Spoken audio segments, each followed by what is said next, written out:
The salty air of Virginia Beach carried a hint of new beginnings as Annabelle unpacked the last box into their small apartment. Alice had lived in Virginia before, during her father's Navy days, but those memories were now tangled in forget-me-nots, insidious spells that bound human recollections and tightened with every tug. Annabelle hated using them, but Elliot insisted it was for the best.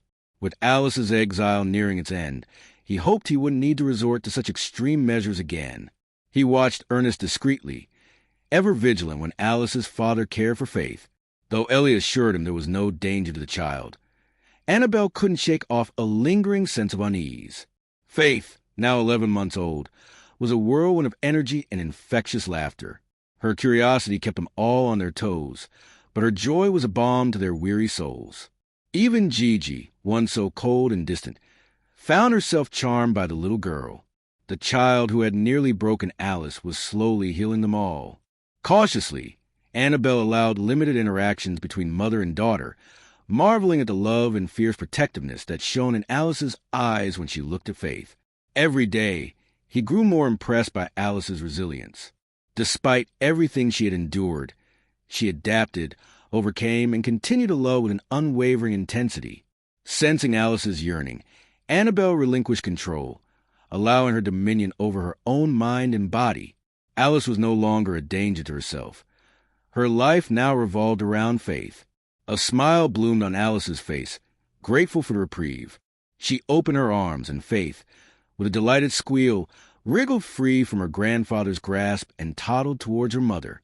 Alice, ever the worrier, met her halfway, scooping her up and inhaling the sweet scent of her curly hair. Though she held no conscious memory of Faith's birth, her love for her daughter was boundless. She was grateful that her father, Ernest, had moved in to help. From what she could piece together from her fragmented memories, it seemed he and Annette had parted ways. Her father, a diabetic, needed her as much as she needed him. Sometimes she would catch him staring at her with an intense, searching gaze, as if trying to rekindle shared memories. The joy of having her father with her was tempered by the unwelcome news that she and Eric were still together. She had hoped to leave that toxic relationship behind in Chicago, but it seemed fate had other plans. Eric, too, had been stationed in Virginia. Alice pushed thoughts of Eric aside, focusing on the positives. He was due to deploy soon, a 6-month reprieve from his stifling presence. The thought thrilled her. She had rushed into a relationship with Eric after a painful divorce, her wounds still raw. Now, through Faith, she was learning about true love, about self-respect, about healing. What she and Eric had was not love.